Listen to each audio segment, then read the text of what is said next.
बचपन से कभी एक बात नहीं समझ आई, लोग बारिशों में कैसे एंजॉय कर लेते हैं। मैं तो घर के नीचे उतरती हूँ तो कचरा ये वो देखकर ही गुस्सा हो जाती थी।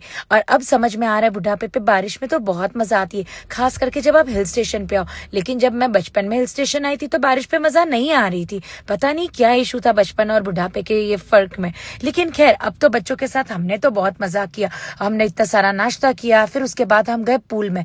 पूल में इतनी धमाल की, हालांकि बारिश थी, बहुत ठंडा पानी था, लेकिन हमने बिल्कुल ये चांस नहीं मिस किया। और पूल में दिख गया एक सांप, पर वो सांप नहीं निकला, वो तो कचरा था।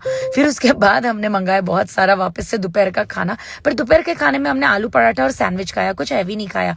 उसके बाद हम खेलने निकल गए गार्डन में मैं स्लाइड खाने ही वाली थी तो मुझे ऐसा ख्याल आया बारिश में अंदर सांप बैठा हुआ तो फिर मैं नहीं गई। दिल में वहम तो पड़ ही गया था। फिर मोहम्मद बोलता है मम्मी बैडमिंटन खेलते हैं, तो मैंने उसको समझाया मोहम्मद बैडमिंटन नहीं होता, बैडमिंटन होता है। पर फिर मुझे समझ आया कि मैं भी तो सही प्रोनाउंसिएशन नहीं कर रही, तो सही प्रोनाउंसिएशन क्या होता है। फिर मैं अपने 3 बच्चों के साथ खूब खेली। फिर थोड़े हीरोइन वाले पोजेस मारे, बिकॉज इतराना तो बनता है ना, दैट्स पार्ट ऑफ HKR।